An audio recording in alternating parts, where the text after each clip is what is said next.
All right, good morning or good afternoon, everyone. Thank you so much for joining us at SABA Summer School course number 2, From Push to Pull, a new approach to learning and content curation. I'm Caitlin Bixby with SABA. I'm a Senior Product Marketing Manager, and I'd love to introduce you to our primary presenters today. I'll also be talking a little bit. We have Brittany McCain joining us from Open Sesame. Brittany's been working with Open Sesame as a leading content provider, and she's brought in over 2,500 e-learning courses as part of her role on the content curation team, and has worked with Fortune 500 organizations to plan their e-learning curriculum. As a marketing development manager, she connects the needs of CLOs and learning professionals with the product sales and marketing teams at Open Sesame, and she's going to be running through content strategy, prescribed versus over-the-counter learning, and using dots to curate and maximizing your creation strategy. Also joining us today is Lauren Clarke, the Lead Development Specialist at Delaware North. Lauren is a Lead Development Specialist for the Delaware North Corporate Talent and Workforce Development Team since 2014. She has over 10 years of diverse human resources and management experience that spans established organizations in the retail, financial, and hospitality industries. She has extensive hands-on experience leading HR initiatives, including policy design, compensation, performance management, recruiting, compliance reporting, learning management system implementations, HR workflows development, and training and development and benefits administration. I'm sure all topics that you on the phone can relate to. So again, welcome to today's session, and I hope you get a lot out of it. So Brittany, please take it away. Sounds great. Thanks so much. I really appreciate you guys having me speaking on today's summer school. And to really get us started, I first wanted to define content a bit more, as it's a word that you're going to hear me use a lot in today's presentation. To me, content can be as simple as a tweet that somebody wrote, a picture that's been uploaded on Instagram with a clever caption, an article maybe that you've commented and shared across Facebook, or an instructional video that's uploaded into YouTube.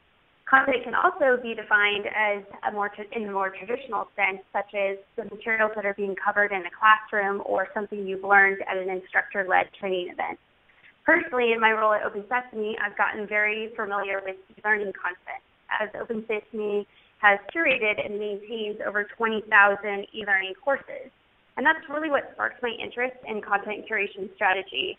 I learned very quickly that you need a good content curation framework to really be able to move people from being only pushed training content to having content that your users actually want to pull from.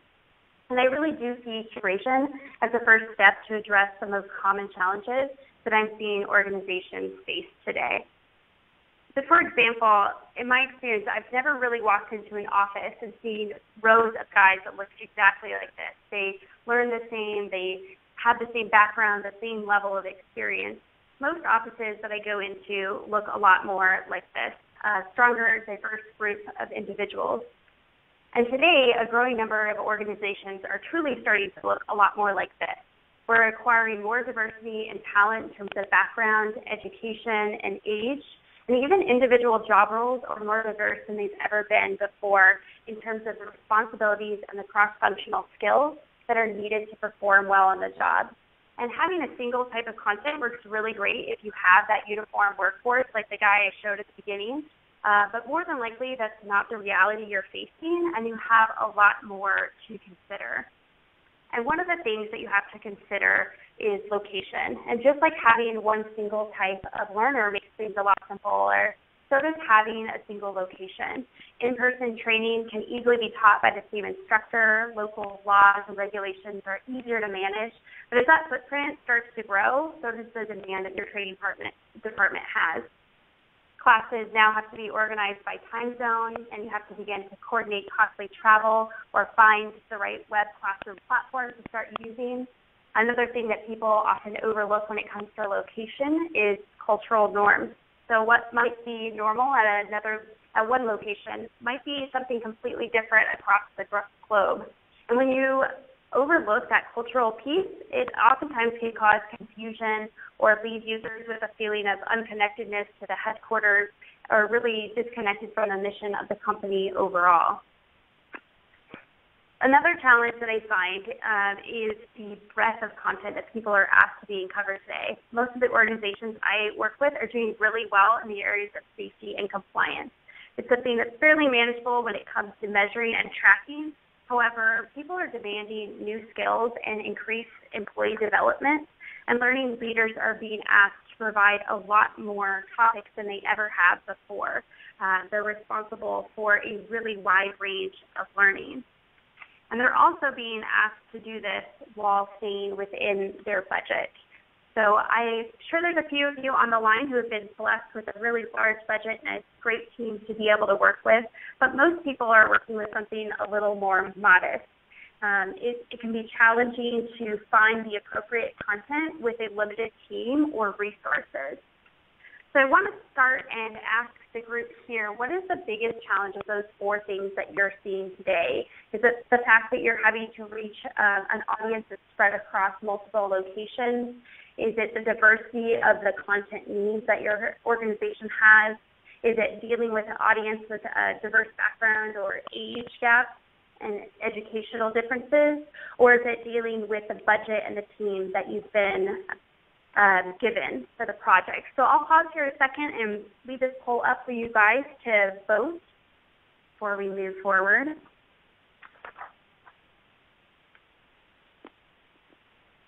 So as you can see, there's really a lot that people have to consider when it comes to the training and development of their employees. In 2016, Burson put out a report that showed not only is a growing amount of time and money being spent on training across the board, but specifically millennials are requesting it, and in my opinion, they're really showing up to work expecting it more than ever. It's been listed as the most coveted job benefit is to be trained and developed on the job. So if you stop and think about that and think about what your employees are actually doing, are they being pushed information or are they pulling information? And if they are pulling information, where are they actually pulling that from? That really got me thinking about something that happened to me a few weeks ago. I was out of town and I was renting a car and needed to take it back to the airport, and I had to stop and get gas before I dropped it off. And I looked all around for the gas tank button and I could not find it anywhere. So without hesitation, I pulled out my phone and I searched VW Jedi gas tank button. The first result was a YouTube video, and within 30 seconds, I was filling up the tank with gas. What's amazing to me is that YouTube is the second most visited website in the world, and today more than 400 hours of content is being uploaded to YouTube every single minute. So this graph that I have up on the screen here shows you the growth that they've experienced over the last 2 years, and that again is hours of content that is uploaded per minute, and that is expected to continue to rise. And thinking back to the situation with the car and trying to find the gas tank button, I didn't even consider opening up the glove box, grabbing out the manual, going to the table of contents, then flipping to the right page, reading where the button was. I did what was natural and what so many modern learners are doing, and I went right for that easy answer. I was really harnessing the power and the speed of informal learning. I've heard the term learning by Google University, and it's extremely common both inside and outside of today's workplace. I'm sure you've all been in the middle of something and interrupted by a coworker with a seemingly simple question about maybe organizing photos into folders on their computer, and you think to yourself, why don't you just go ahead and Google that? And that really is such a natural reaction that we have today, and that is why I believe that informal learning is bound to happen within inside your company, and oftentimes it's a really great thing. I like to think of it in comparison to something like Advil, where Advil is a very effective over-the-counter drug to help a lot of common issues like headaches or sore muscles. Just like informal learning can hit a lot of those basic needs that a learner might have. But as we all know, Advil doesn't cure everything, and that there's many cases where careful diagnosis has to be made to prescribe an effective medication. And as a member of your learning development team, I believe that your focus should first be on that prescribed learning. And if you think about the symptoms that can't be addressed by informal learning, that's a really great place to start. And before I go in a little further and talk about kind of curating the prescriptive learning, I do want to check with the audience again on another poll and see how you guys are handling the informal learning at your organization today? I see a wide range of responses to this. Some people are having it actively encourage. Users are encouraged to go out and find resources and material outside of their company's network. Some people are at the point where they're aware it's happening, but it's not something that's really being measured, or people are engaging with their users and finding out how they're using this. There's also organizations that actively discourage it. Many external sites are blocked, and they're encouraged to pull all of their answers from within inside the organization. And then there's some people who are just starting to really discover how often it's being used, and they're somewhat unaware of how it's being used, and there's no real need at this point to measure that. So I'll give the audience a second here to vote on that, and then we'll move forward and talking a little bit more about finding the fit for that prescriptive style of learning.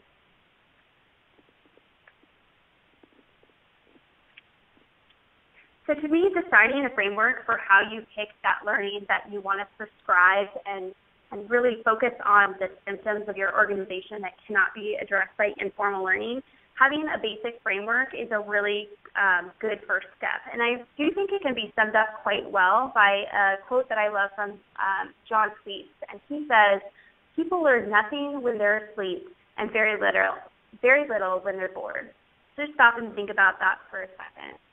People learn nothing when they're asleep and very little when they're bored. And it's really absolutely true. These are a few points I had up on the screen of some of the areas that we at Open Sesame look for when we're going through our content. We're looking for stuff that's engaging.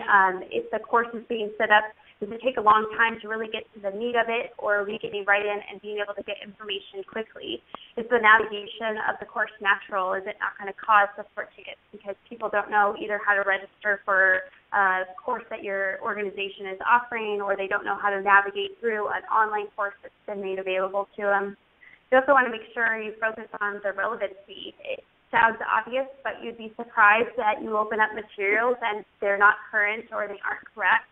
And if people have a bad first experience of finding misinformation, they're less likely to want to pull that information later.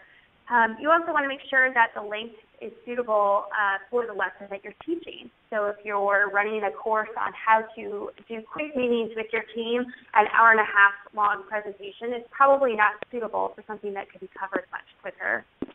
And then lastly, relatable. This relates back to the culture item that we talked about earlier. So for example, if your office is primarily a casual workplace where people are perhaps wearing jeans and T-shirts, having somebody come in to present in a full suit and tie, or the person on the screen presenting to them is dressed differently than they would in their normal day-to-day life, they're less likely to relate to that speaker and find it relatable to them. You also want to consider those learning environments. If you have people who are out in the field with limited access to computers, having materials available for them that are formatted to be taken on a mobile device, or perhaps if they're in a manufacturing plant and they have no access to headphones, having something that's available where they don't need audio to be able to get the full value of that lesson.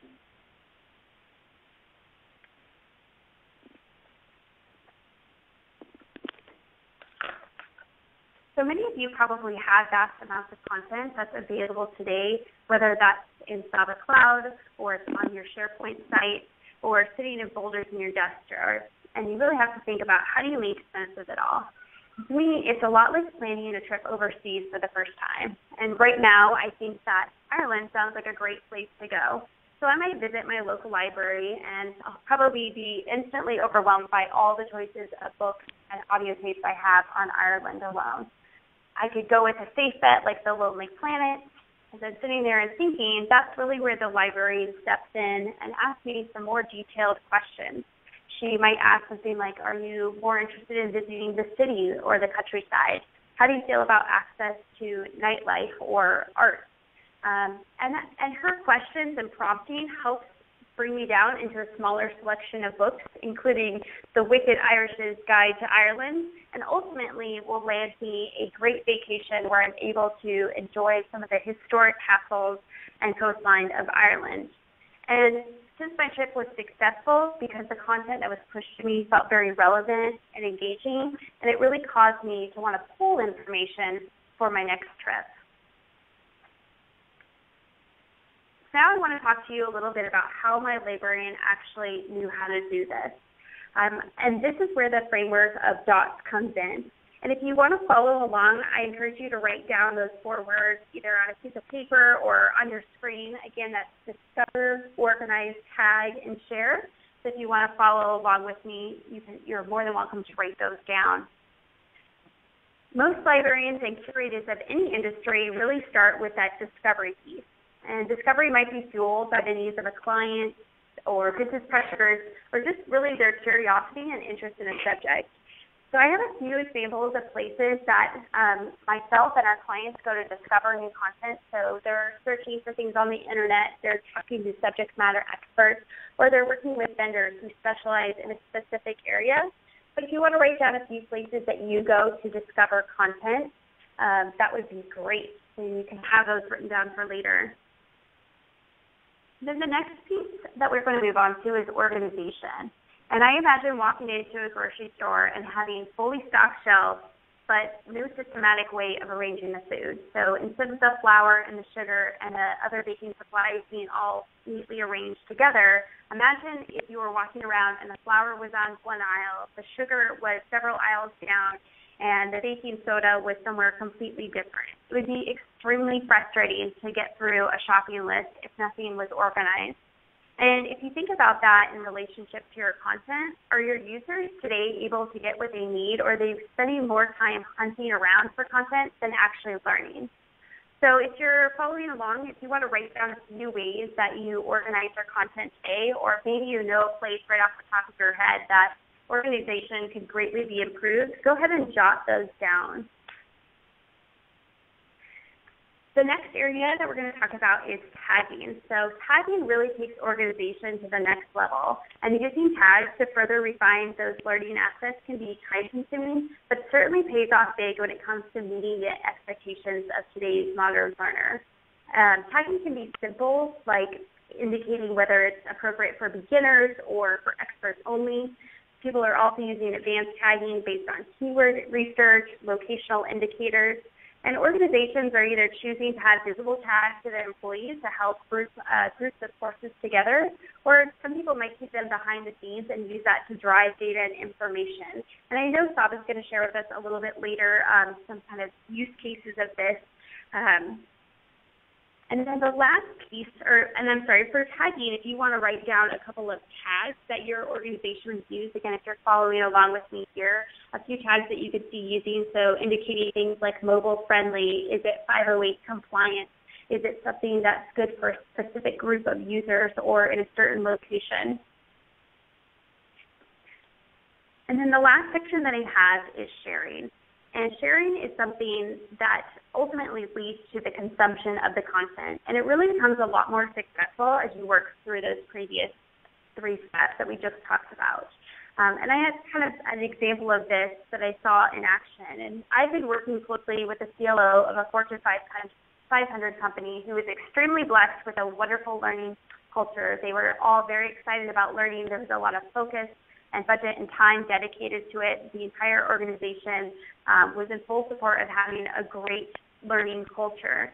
And recently, that CLO moved to a much smaller company. And I remember wondering sort of what was behind this move. And we sat down and talked about it. And he explained that he was so excited to take on a new challenge where learning had not been a culture. He was really starting from ground zero and building his way up. And he was going to use the DOTS method to help really fuel learning and organization of the content at his company. So what he did is he started by discovering, and that was going around and meeting the different leaders of the departments and finding out where they needed content, where were some of the skill gaps that they had. He moved into organizing and started simply. He matched courses that he found to his company's job roles and competencies. And then he began by tagging. Again, simple tags to get started. He labeled whether the courses were appropriate for beginner, intermediate, or advanced users. And then really the last piece was where we had our conversation. It was focused around sharing. And he recognized that without really letting people know all this work that had been done, the actual utilization of the content that had been put together wouldn't be very effective. So he enlisted the help of his marketing team, and they came up with a very simple but effective email communication that went out and allowed people an announcement. It was a short video and a blurb about the new courses that were being available to them. And I've seen some really brilliant ideas in terms of sharing the content and some of the marketing that's been done around that. Things as simple as surprise desk drops, where you let people know with a little gift on their desk about new courses that are available. Simple things like posters that are hung up in the lunchroom and break room are a great way to do it. We've also seen people who use little table cards that have a sign say, "Don't bother me, I'm learning right now with a course from my online university," to help give a visual cue that learning is something important and something you should pay attention to. So that again is DOS, and if you're following along for sharing, if you want to write a few ways that you would share content with your audience, that will complete sort of our circle. And again, Saba's going to come back and talk about the way that you can use that in connection with the tools that they have as well. So it looks like we've got a question from the audience. So I'm going to pause here and answer. It says, how do you address different languages? Looking after different locations, languages can be the most challenging. And I absolutely agree that having multiple languages can be a hard thing to support. If you're able to find content that has been not only just translated, but localized into the languages that you need, I find that's a really ideal situation. But we also recognize that that is not always available. And I believe that some of the strategies we've seen for people is being able to use those local resources to either help with translation or find the most critical pieces of information, again, and starting there. What is the materials that need to be covered across the globe, and really focusing on that. If we have some more time at the end, we'll definitely make sure we open that up to the rest of the people on the panel as well, because I'm sure we've got some great ideas from Lauren and the folks at Saba as well, and could maybe speak to that a little further. So I'm going to go ahead and move forward, and the last section here that I want to share with you guys is kind of going beyond that librarian. And I know I've had conversations with people about the amount of content that's available, and actually curating and getting content, not necessarily their problem. In fact, they're swimming in it. It's really how to leverage smaller teams to be able to go through and take some of these additional steps to be able to really highlight and curate the most important content. So I wanted to share a few kind of creative, out-of-the-box ideas maybe that you haven't seen for how to really leverage and scale your team. And the first section I want to talk about is experts. So this is a little snapshot from Twitter. And Twitter was one of the first social media platforms to use account verification. So these are visible indicators that are displayed to the public. Twitter had a huge problem with people creating accounts under the names of celebrities, sports stars, and politicians. And people had a really hard time discerning whether the tweet that they read was actually from Jimmy Fallon or if it was somebody who was posing as him on the internet. So Twitter went through and now has a small check mark, as you can see, that little blue check mark that verifies that this account is actually managed by Jimmy Fallon. Now, if you think about that in a corporate setting, imagine you probably know who is the expert in your organization at project management. And what if you were able to enlist them to help curate the courses on project management that have been the most helpful and the most successful to them? Not only do you harness the power of an expert who's probably going to be able to point you at the best content that's out there today in that certain subject right away, but you also help build an internal learning champion, somebody who's going to be excited to have the recognition as a subject matter expert and to have their name attached to a set of content that they've curated. I also want to bring up crowdsourcing. So this example comes from a local Portland startup. It is a company called Sizzle. And Sizzle's goal is to change the way that people comment and interact with online newspapers and articles. I'm sure if any of you have scrolled down to the article online and read the comment section, you'd be shocked at some of the things that people will say on the internet. And what they have done to help basically increase the speed of the moderators is when you want to leave a comment on an online article, before your comment is posted, you're asked to first peer review 2 other comments that have been left by users. And they ask 2 questions. 1, is it civil? And 2, to rate how the quality of the content. So it's 2 simple questions that are answered before yours is posted. Then they aggregate all this data, and that allows them to filter out any comments that have been labeled as uncivil, and it also puts the highest quality comments towards the top. In their early studies, it has reduced moderation time for them by 90%. Again, thinking about this in the learning and development space, I've spoken with a lot of organizations who have people all across the globe and all their different locations who are creating content, and it doesn't always get reviewed or checked by other people. So imagine if you had to go through the same process before you could upload a new piece of content into the learning management system or on your site, that you needed to have that peer reviewed by 2 other people in your organization. People would, 1, probably have a higher quality of work because they know it's going to be reviewed, and you're also more mindful because you're reviewing other people's work. So it really helps you as you're creating things to think about the way it's going to be received by others. And then the next section is empowerment. It's sort of a simple idea, but when you first get out of college, you have it very in the front of your mind to check your sources, to check your resources and where you got them from, because you're used to writing papers where you have to cite those.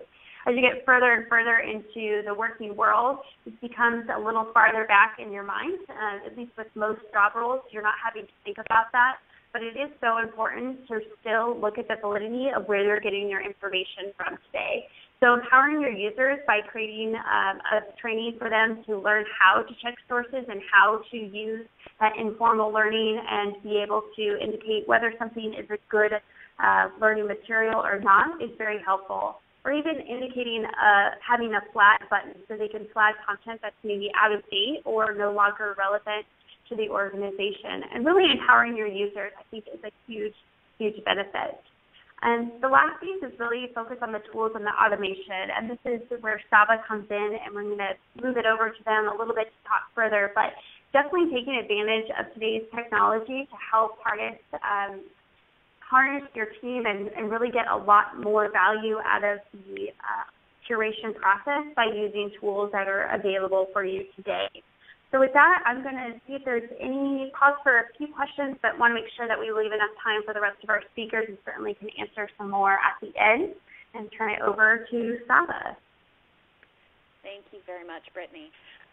So I'd like to comment on some of the slides, Brittany's slides here, particularly about experts and empowerment and using the tools to do that. We do this, out in the world with the comments on the real life articles that we find online, but also being able to do that internally is a huge value as well. To be able to have a tool that lets you surface the experts, find out who knows what. You'd be surprised at. It's easy to spot the expert that's happy to talk, but it's a little harder to find that expert that might be a little shy sitting in the corner. So having a platform that allows those people to share their knowledge really just incrementally increases the number of people you can draw on and the expertise you can draw on for your content. And likewise with empowerment, being able to have a tool set that lets people leave comments, leave their thoughts on the content you're providing. It just lets you improve at your job and make sure that you're providing the best quality content to your users. So I'd like to talk a little bit about how, I'm going to go back to the concept of the dots and talk a little bit about how technology can help you connect the dots.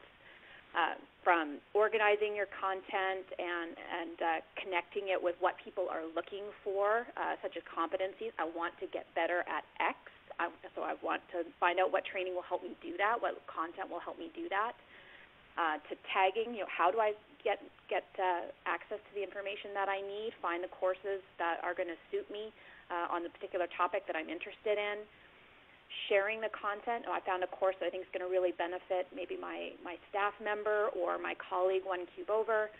And who else in my organization has information and content that we can leverage and really build out a full catalog that supports what we need to do as an organization. So let's look at each one of these individually. So on the first topic of discover, how do I find good content? Where is that content out there? So how can you leverage the tools that you might have available to you? The first one, look for content providers that are out there, such as Open Sesame. What content do they have, and how can you leverage it in your organization and bring it in and offer it to your people? What content do you have internally? Who are your experts? So when you have a tool, for example, at SABA, we have a collaborative tool with discussions and comments going back and forth, and very quickly you start to see who has the answers, who's really good at their job and is happy to share their information. And those are people sometimes you can tap on the shoulder to either share some tools that they've already developed or provide input into new curriculum that you're developing. And just sometimes observing the discussions, what kind of questions are being asked repeatedly? And that can give you an idea of what kind of training that your people are crying out for. If people really don't understand a process, maybe it's time to offer some training on that. And again, being able to observe what's happening is really interesting. We have a question about the website and the crowdsourcing image. I think that was from Brittany's slides. Brittany, do you know which image website that was? That's, I believe it's civil.co. If you look up Civil Portland, you'll probably find it there. Great, thank you.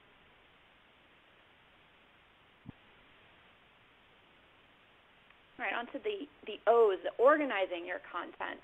This is really critical. If you are trying to pull people in and get them to look and proactively consume training and information, you do need to make it easy for them to find. So there are a couple of ways you can do that. Primarily, connecting training and content to skill development is a really great way to do that, because then the conversation, you've really created a great ecosystem and full circle where a manager says, this is a skill I'd like to see you develop. It'll help you advance in your career. The employee then takes this information.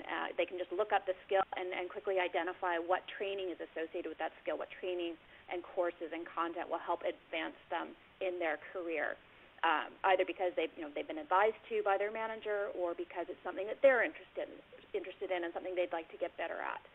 So that's a really great one to create that kind of ecosystem of development at your organization, this sense of we want you to get better. But organization can be as simple as tagging or putting things in folders, just making it easy for people to drill down and find out what they're looking for. We have a question about an organizational culture that gets people talking on an internal social network that fosters sharing. This is a really great, timely question. If you go looking for SABA's first summer school course, we did a whole session on collaboration and sharing and trying to promote that internally. So I do encourage you to look for that. But it is very much a cultural shift and one that needs to be fostered right from the top, and to encourage it and reward it. And that goes back to surfacing the experts. When you start to reward people for what they share, you start to see a whole lot more sharing. So tagging is another part of this. Again, reviewing and really identifying something as being valuable and worthwhile and relevant. So a couple ways you can do that. If you have Web 2.0 associated with your learning, with your LMS, that means allowing ratings of courses and commenting on courses. This is a fabulous way to let people say, this course did what it said it was going to do. So you're going to get a quality check on your learning content, make sure that it is providing the value that you want it to, and addressing the learning topics that you want it to address. It also lets people have sort of expand on what they've learned, maybe have a chat back and forth, and share additional topics. So if a course covered a certain topic and somebody has additional information that builds on that they think would be valuable, it's a way to share it with other people who have taken the course. And of course, ratings give you a sense of what's valuable and what's not. You don't want to flood your LMS with just content for the sake of it. You want to have content that's worthwhile and worth taking, and that the ratings and the comments let you do that. You can also take advantage of simple keyword searches to tag it, make it easy to find, and also featured categories to highlight courses and training, maybe either new courses that you want to have front and center and make sure people are aware of, or specialized topics that you think should be out in front of people. So we have a question about, we have two questions actually, one about examples of rewarding people for what they share. I think one of my favorite ways of doing this, we had at SABA, we have impression awards. So when somebody does something nice, we have a system where we can make an impression. I know this person did X, and I thought that was great. And then we used to draw names and do awards at the end of the quarter. So it really became almost sort of a jostling and friendly, good-natured. Hey, can you help me out here with an impression? Or it just made it fun and a way to really recognize people. You can also tag people as experts. So in their field, so they might have maybe an individual contributor type role, but they can be tagged as an expert in their particular topic. And those are all sort of pats on the back that help people highlight what they're doing and what they're doing well. And it does create a bit of recognition that transcends physical space, which I think is really valuable. We have a question here also about how do you deal with passive culture with recurring inquiries on previously addressed content training. Passive culture can be a real challenge. I think that's the idea of having the training pushed to you and just consuming it and taking it as it comes. I think some of the ways is to maybe change up what you're doing, make things a little bit more proactive, sending people on hunts, but making it fun. We do what we call scavenger hunts at SABA every time we do a new release. We have a list of things for people to go looking for, and they're hidden on our intranet site. Well, not hidden; they're in plain sight, but they're throughout our intranet site, and people have a list of questions, and they go looking. So it does create that sense of going out and finding what's there, and in the process, they end up discovering a whole host of other information that's out there. But it does take a little bit of retraining to get people a little bit more proactive on how they learn.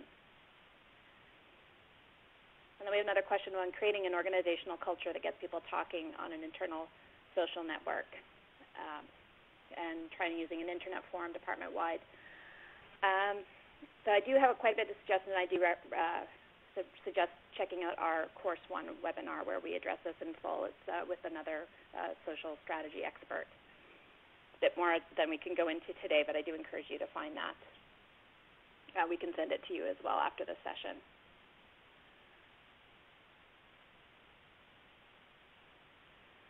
All right. The final quarter of this is about sharing, so we've been talking about this a little bit already. But the best way to do that is to share either one-to-one, managers suggesting training for their employees, or getting people to talk and recommend training to one another, really popularize or highlight training that's popular amongst other people. We have a popular learning events that will automatically surface training that people are regularly taking, or again, featured category that highlights what is happening. You can boost this kind of sharing as well, just with some discussions. You can start it as a leader. You can start a discussion and say, who took this? What did you think? What were your thoughts? People do like to give a little bit of feedback if they're prodded to it, but you do need to take a little bit of a leadership role, and that will get people talking about what's happening. And again, the more you get people talking, the more value and feedback you get that lets you develop and reinvest in your training.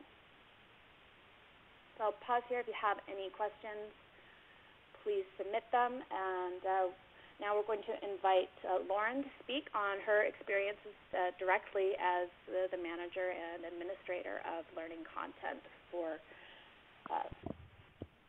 Delaware North. Lauren? Great. Thank you so much. I appreciate it, and thank you for having me here today. So hello, everyone, and good afternoon. My name is Lauren Clarke, as I was introduced in the beginning, and I am the Lead Development Specialist for Delaware North. Just a quick high-level overview of Delaware North. We are one of the largest and most admired privately held companies in the world. We have 60,000 plus employees all throughout the world, and we're headquartered here in Buffalo, New York. We've been in business for a little over 100 years, founded in Buffalo, and we continue to stay headquartered here in Buffalo. We are $3 billion plus annual revenue, and we are a global leader in hospitality and food service. We service sports stadiums, entertainment complexes, national parks, restaurants, airports, and top regional casinos throughout the country and world.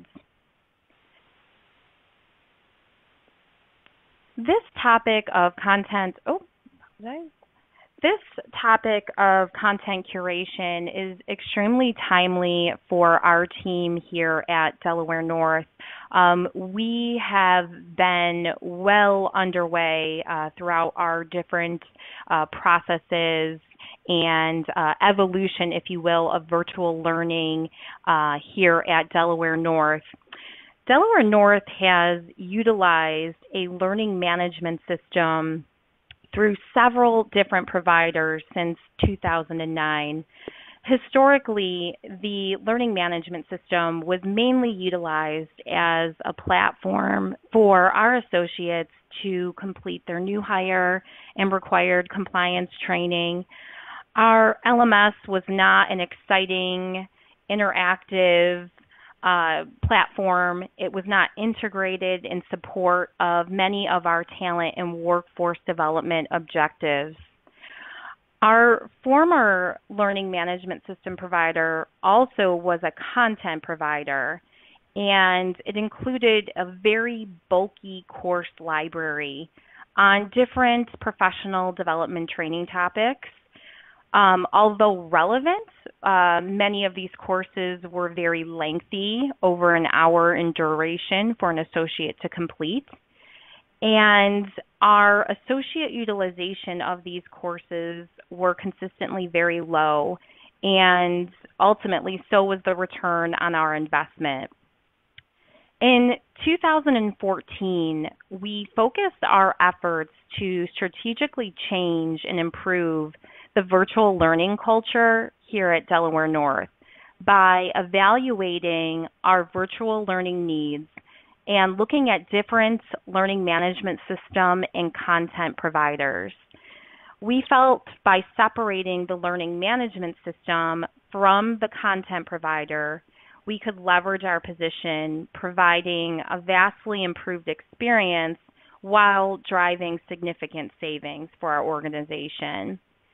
We evaluated our content strategy in order to maximize our investment, recognizing that compliance is only a small piece of the capability that we are looking for from an LMS and from our content. And we really needed to use our learning management system in virtual training to leverage development in all parts of our organization. So in order to find out and to truly understand the needs of our associates and the organization, our team began an extensive research process. We needed to determine, first of all, do we need a learning management system here at Delaware North? But then furthermore, did we need virtual learning content? And what did that look like at Delaware North? We conducted an online survey to determine the level of associate knowledge, satisfaction, and perception of online learning with our previous learning management system provider. At the end of the survey, we had received over 700 unique responses from a wide cross-section of our organization. The respondents represented a diverse demographic of the Delaware North population, from millennials, administrative associates, salaried managers, to seasoned senior executives. And in addition to the survey, we conducted interviews with over 20 stakeholders globally across all of our business units.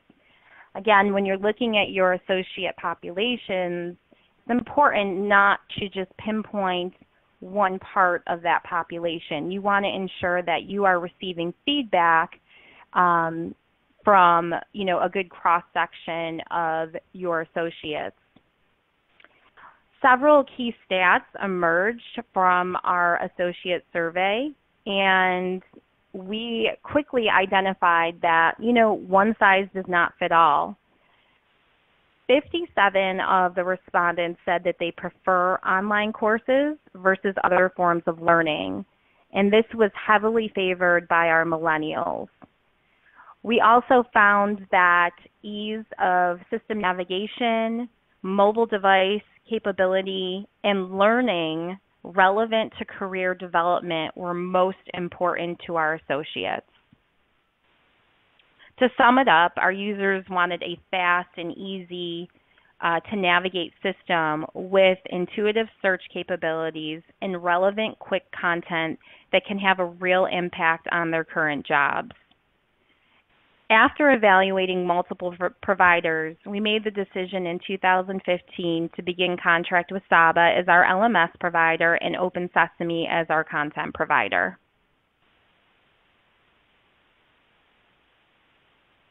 Overall, we've been really impressed with the range and diversity of course titles and providers housed within Open Sesame, from technical skills, compliance topics, professional and personal development topics. And also we found the relevancy of course titles in relation to our company competency model. Many of the courses are quick, or we consider them bite-sized learning chunks, so our users can learn within their busy schedules. That was one key piece of feedback that we received throughout our survey, is that learners simply didn't have time to complete the training during their workday. And they wanted more, quick learning bites that they could learn and then quickly apply on the job application. Over half of our Open Sesame library is mobile friendly, which is a huge advantage, especially for our associates working in our entertainment complexes and stadiums, ballparks. Many of our frontline leaders and managers are on the go and easily have access to mobile devices such as smartphones and tablets. And we really appreciate that the Saba platform is mobile friendly, and so is over half of our Open Sesame Plus library. A huge advantage as well working with Open Sesame is that we could pick and choose the courses that we wanted to import into our learning management system that are important to our business, instead of importing one big bulky course package with irrelevant course topics. So our journey definitely continues as far as our, content curation here at Delaware North, but also engaging our associates and raising utilization.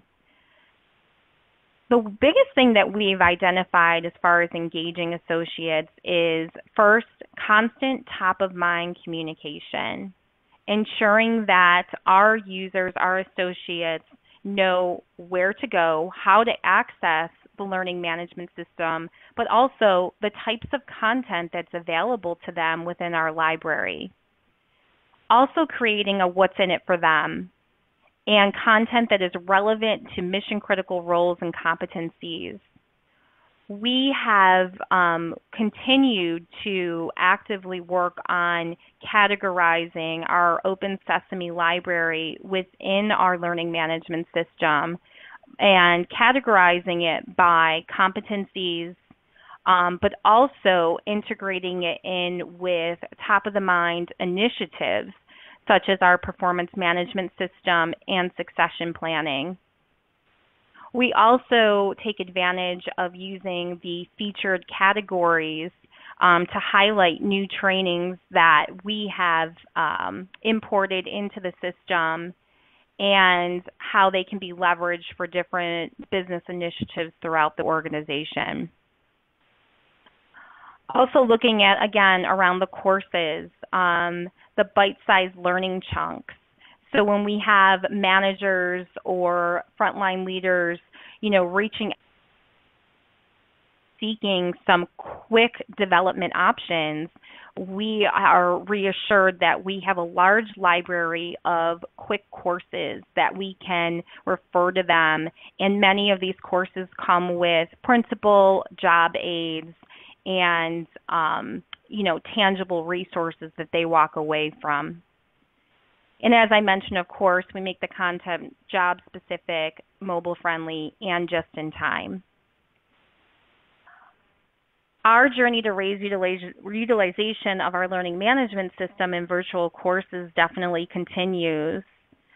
And as it's been mentioned in the earlier slides, it is absolutely crucial to have an all-level awareness when it comes to creating a learning culture within your organization, working in harmony with marketing, continuous improvement cycle, and a fully engaged associate. We do believe as we continue to evolve and grow with our learning culture here at Delaware North that this will continue to raise utilization, and we are able to then further bridge our library resources to future initiatives within the company. We also want to continue to improve our virtual learning as a commitment to all of our associates that learning and development is important at all levels of the organization, from our hourly level associate all the way up to our executive leadership. It's absolutely crucial that there is that awareness and understanding, and that your learning management system, along with your content and your virtual library, are very much integrated in with the company's overall mission and vision for the organization.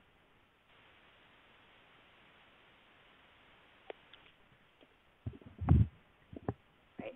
Thank you very much. You're very welcome. And it looks like we are having a little bit of audio issues. There was a couple of comments that came in regarding audio, so I do apologize if anyone did have difficulty hearing. Thank you. Yeah, there's been a little bit of cutting out. Hopefully people have got the bulk of our message. One thing I did want to touch on, just as we look like we do have time, I wasn't sure, so I skipped over it, is we've talked about content and we've talked about the LMS, and I just want to point out that bringing the two together does not have to be a big challenge. Setting up Open Sesame has a connector with Saba. It's just simple drag and drop and bring in the content. What's really nice about this is that you can take the Open Sesame content as it is and build the course as they've defined it, or you can take the content and add it to your own content to really contextualize it with some things that are very maybe specific to your organization before offering it out to the field. So it doesn't have to be a big onerous task to identify the content that you want and make it available in your LMS to your users. It can be just as simple as some drag and drop. So with that, I do invite people to submit their questions. We'd love to hear what you have to say and be able to provide more information. And I'm going to so we do have a question about the previous LMS that Delaware North used. I don't know that we can address that online, but I do think it's important for people who are if you're not content with your current LMS and how it's able to manage your content, to think about the things that Lauren described, what your priorities are, what's important to your users, and then take a look at whether your LMS is able to do that for you, or whether you need something else that suits your needs better.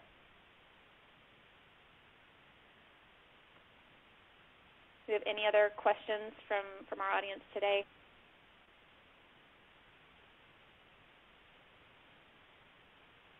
No, looks like it's pretty quiet out there. I hope you found this session valuable. I'd really like to thank our presenters, Lauren and Brittany. Your insight was really valuable. It was great to hear what you had to say, and I know our audience got a lot of value out of that as well. We are offering another session in the Saba Summer School, so please watch your inbox for the invite. And I did mention the session 1 that we did. The recordings are available both on our Saba.com website as well as our Bright Talk channel. I also want to revisit the topic about multi-language content, which is a huge challenge for our international customers. And we have a really great case study on Hyatt Hotels on Saba.com and how they've addressed this issue of a multinational, multilingual workplace. They had some really great ideas about how to make content, multilingual and available to their workforce. So please go to saba.com and look for the Hyatt use case. It's very interesting and I think really valuable.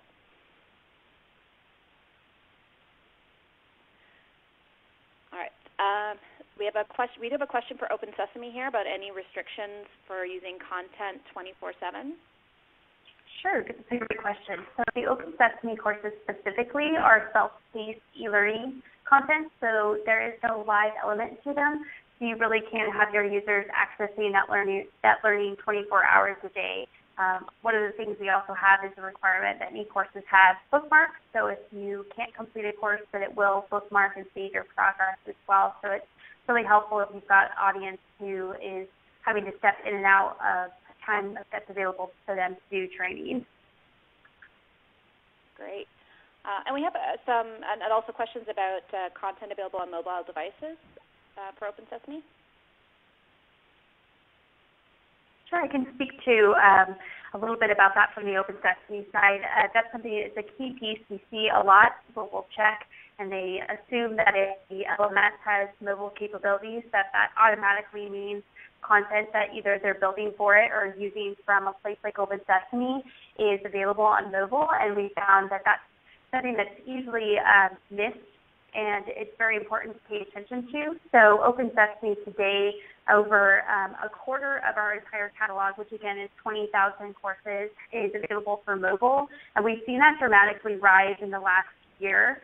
And we expect it to continue to rise by the end of this year. We are expecting that number to grow 10 or 20% in terms of the courses that are available via mobile. Great, thank you. We have a question. I think there are two questions tied to how do you deal with training when most employees are in operations, and I think the follow-up is and don't have easy computer access. I can speak for quite a few of our customers who are in that same space. We have a lot of manufacturing customers. There are usually a couple ways they do it. Either they take people off the floor and conduct live training, which is hard to scale, but is doable. The most common thing that we're starting to see now, though, is making available sort of the public tablet and letting people do some training again on mobile device, just to the side, a little bit off the factory floor, and then come back on. So that lets it get passed around, and it doesn't disrupt the workflow too much, and gives them access to some of that great online content. I don't know if anybody else on the phone has some thoughts on that as well. No. We have another question about what's the process if your content vendor doesn't have a connector with Saba. There are a couple of ways to handle that. We can address that for you if you're a Saba customer in our customer community, but some vendors will make the actual content package available to you, and then you can import it into your Saba content repository and attach it to a course there. Other vendors won't do that, but what they will do is give you a link to the content, and the link can be attached to your Saba course as a learning object, and it will direct users to that content when they're ready to take it. The connector it certainly streamlines a lot of that, but it's still quite possible to access the content.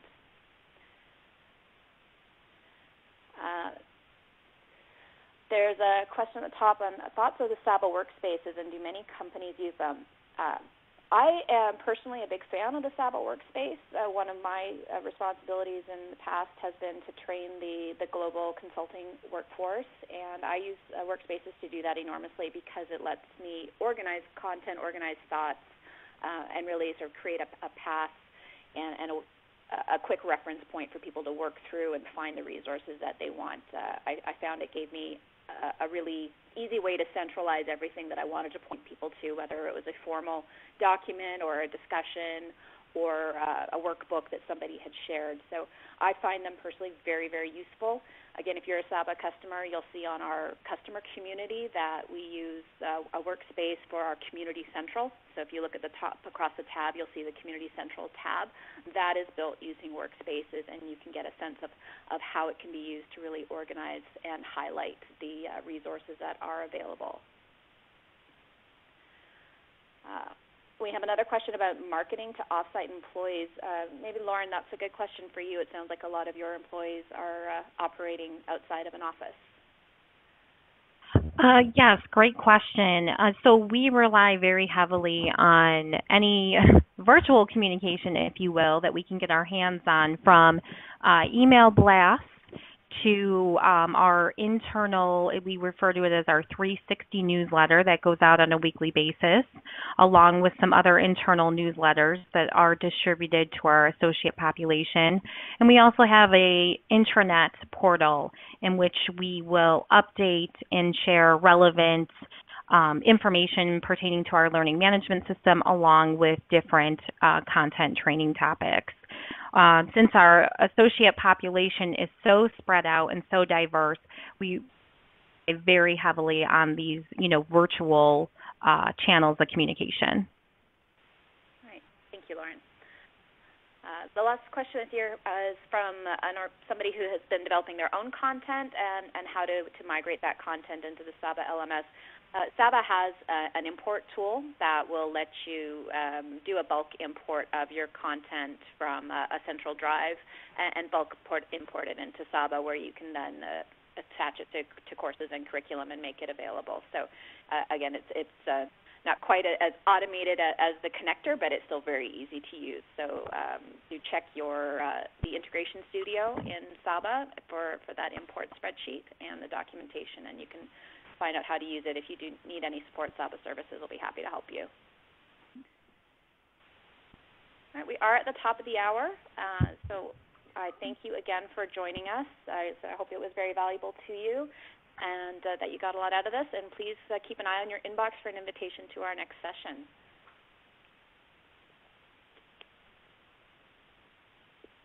Thank you.